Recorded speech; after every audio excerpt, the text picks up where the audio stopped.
It is an Anfield Wrap special in conjunction with EE's Hope United campaign around homophobia. I'm Neil Atkinson. This is produced by Harriet Pryor. The videos are by Fuad Hassan. And I am joined by Olivia Graham from Homotopia and by Paul Amann from Kop Outs in order to talk about the information that's come out today through a few surveys that EE have done with Hope United around homophobia within football. Before we get into the specific numbers, Paul, in a couple of ways which, feel as though you shouldn't necessarily say them. I'm actually quite buoyed by a couple of aspects of it in terms of the fact that it does feel as though, the idea that, for instance, 71% of people in Britain agree that homophobia is a problem in football is perhaps higher than I might have expected. And maybe that's me being too cynical at times or anything like that, but I don't know how you feel about that. I'm really, really made up that there are so many people who give a damn. And that's really apparent at Liverpool, and Anfield has changed massively over the last 10, 15 years, where stuff would just let loose and nobody challenged anything, to a point now where actually loads of people choose to be active allies and choose to express that they don't want to hear that, and that's super positive. But it's also a factor, the fact that they see it still happening and therefore they're upset that it happens. I think the idea that people don't want it in the football to the degree of, I say 71%, it's 71% here of people who are not LGBTQ plus, Olivia. That rises to almost 9 in 10, 88% of people who are. I think that idea that there are people who who do agree it is a problem, I think it suggests a way forward. It suggests the idea that there is, that there are potential solutions. We're here to talk about them, but just acknowledging that there is a problem in the first place, I think, is quite a significant thing. Yeah, definitely. Like, you can only go from where you start, basically. So at least knowing where we are at the moment and how people feel about it. Kind of with Paul on this, it's also nice that they're just doing it, that they're just asking people these questions, because I imagine a lot of people haven't considered this is even a factor of a football experience. I think for most people who go the match, you're only thinking about your day, your match day experience. So it's just good to start having conversations about, well, actually, how do all fans feel in the stadium and at home, and just being part of the culture. And I think it's really powerful that so many mainstream fans realise there's a problem, and they're not, some sort of woke, sensitive bunch that think, that's happening, and actually it's mainstream fans that are recognising there's an issue still in football, and they're prepared to put their hand up and say there's an issue. Do you think on that, Paul, the journey, you've been involved with Kop Outs for so long now, that has been a long journey. Activism isn't done in a day, it's a slog a lot of the time. I'm sure at times it's felt like a slog. Have you genuinely felt at ease over the last however many years? Well, to go from over half the Kop chanting Chelsea Rent Boys to, I think there was one person in the ground who was dealt with legally for chanting that, is amazing. And that's happened because we've had conversations. We've had conversations here. We've had conversations with loads of different fan groups. We've described the experience. We've described the impact of what homophobia does and how it others us as ordinary fans ourselves. And all we want is the ability to enjoy the game. All we want is that euphoria of You'll Never Walk Alone extending across the whole of the match for us, and not suddenly being othered as something that shouldn't be there. We have seen things change so massively, but there's still some issues, there's still some pockets of issue, and other grounds we know there are more issues, unfortunately. So I've seen huge change, but until we get to a position where there's no need for cop-outs, because there's no homophobia and there's no LGBT plus phobia in general, then unfortunately we're still going to carry on campaigning. It's to see the shift, Liv, the backdrop of the way in which both mainstream and social media at times, as exacerbated rhetoric around the LGBTQ plus community.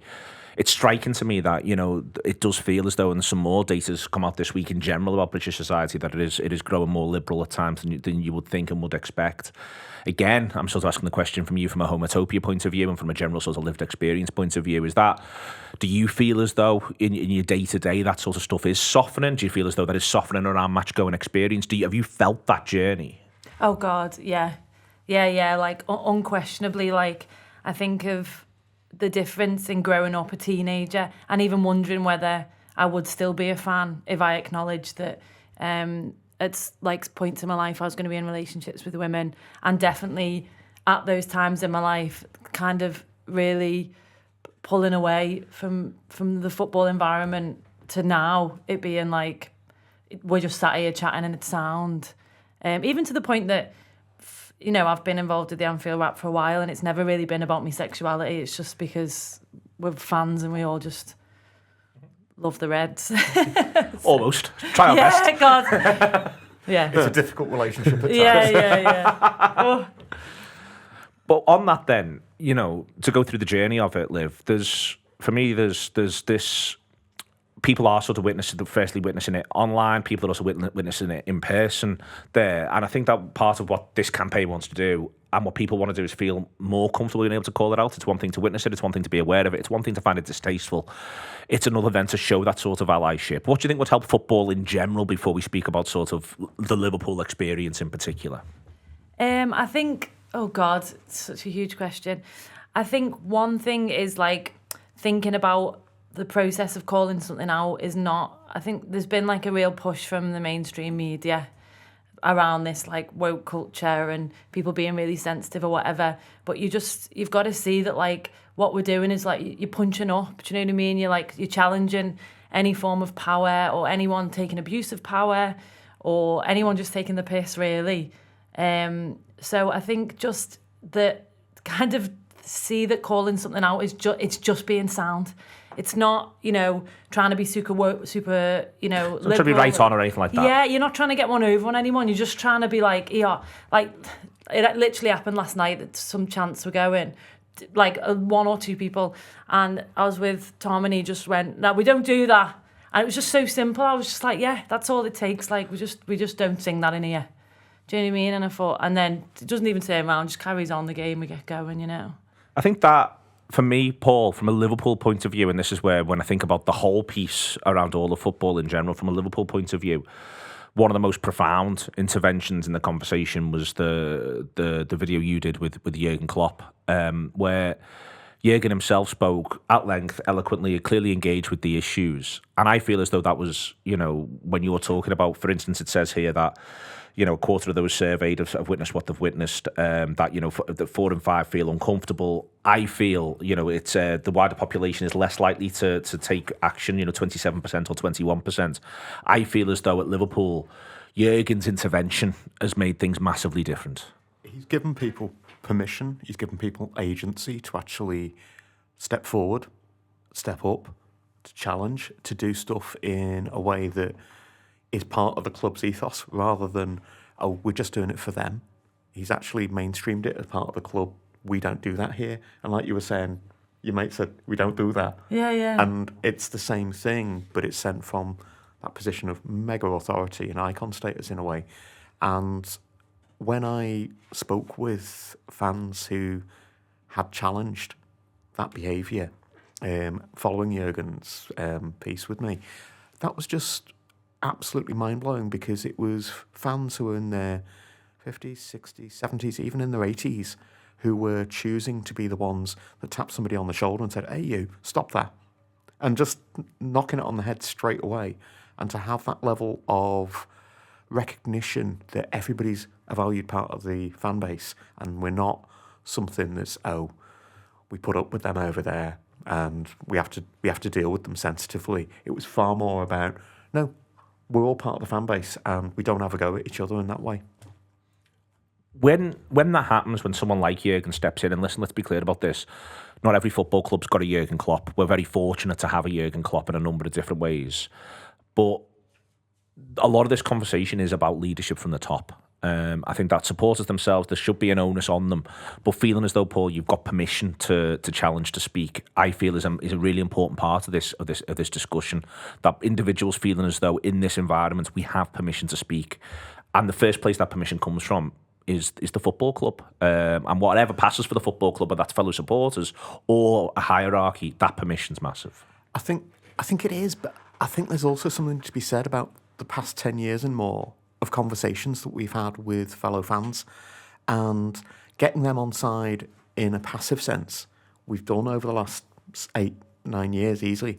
And then to culminate with Jurgen saying his piece, switch them from being non-homophobic to being anti-homophobic.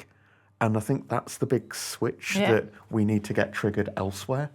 Yeah, I think it's such a good point, because I think realistically with these things, people aren't always on the same page, and not necessarily because the page that they're on is a bad one, just because they don't really understand what's going on, what the conversation is, how people feel. I think a big thing with the video with Jurgen was it made people realise why the chant was bad and how it would upset people. Like, I've had people say, even the other day, I had someone saying to me, like, the main thing that changed my perspective was knowing that it made people feel bad, made me not want to do it, and made me think, actually, you know, I'll tell other people not to do it. And so I think in terms of like driving a conversation of like inclusivity around LGBT footy fans, it's just giving people that information that they need.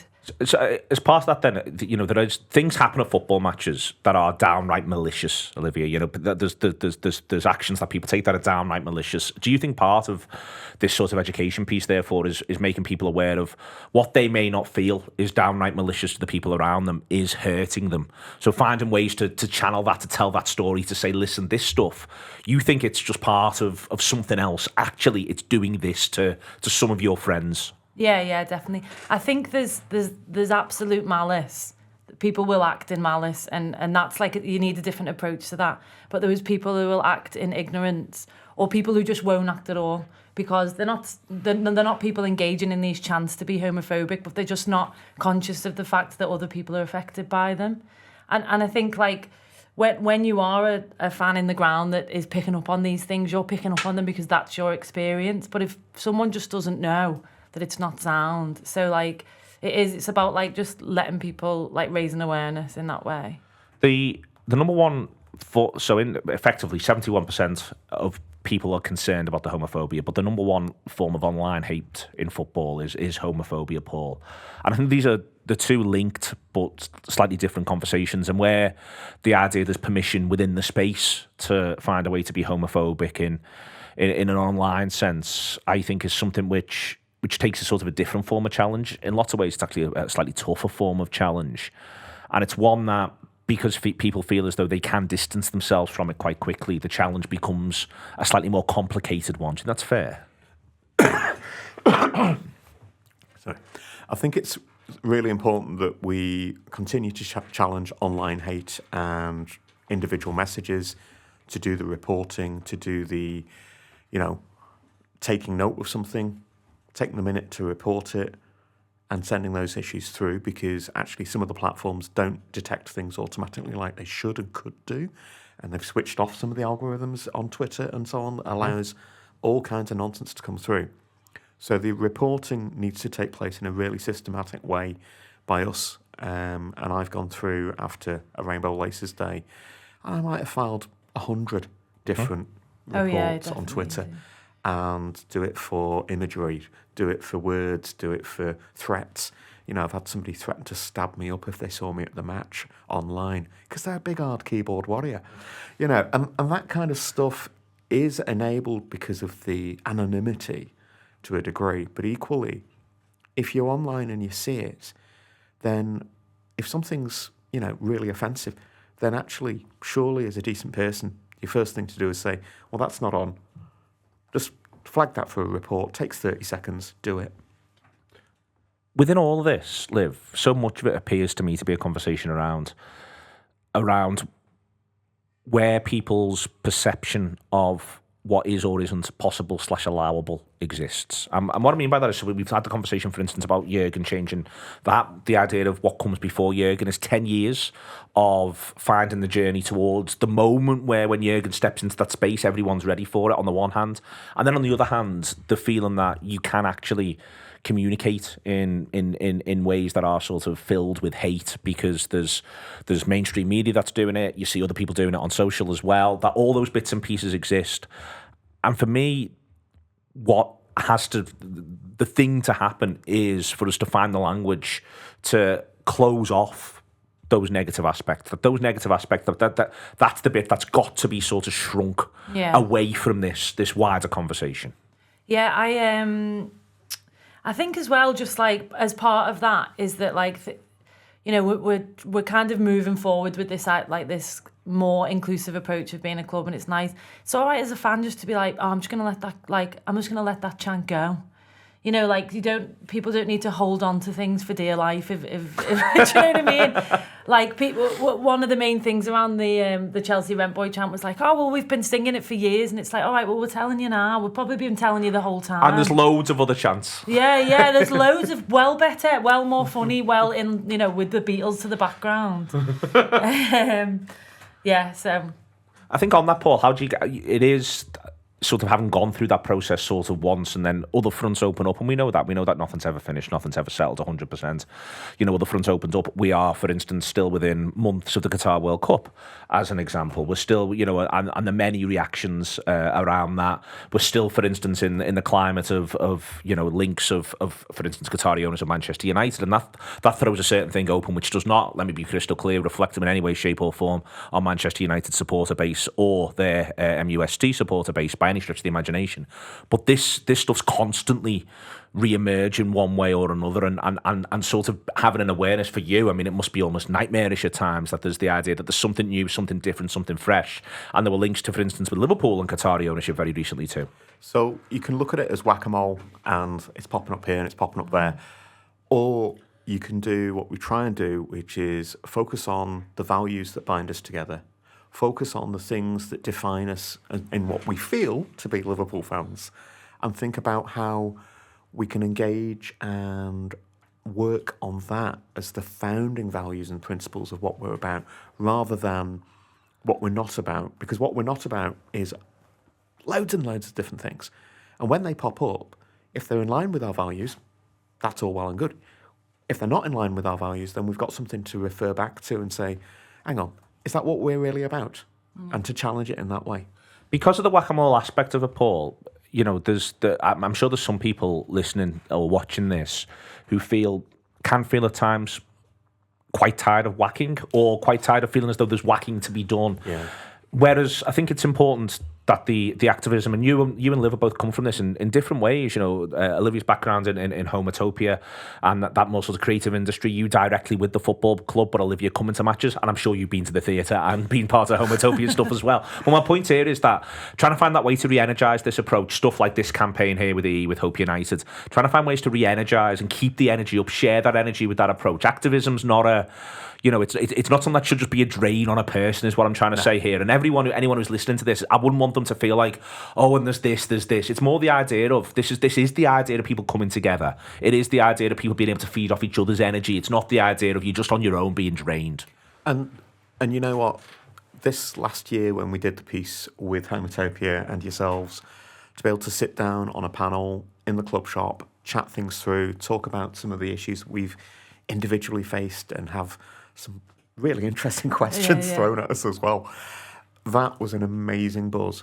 When we march at Liverpool Pride, that is a massive buzz, because we've got allies like yourselves and others, and we're celebrating who we are, and we get the backing of our football club, and we have so many people around the world focusing on such positive, lovely aspects of life, and the fact that they're affirming that me and my husband can exist as a family, as it were, and live. You can be yourself in any aspect you want to be.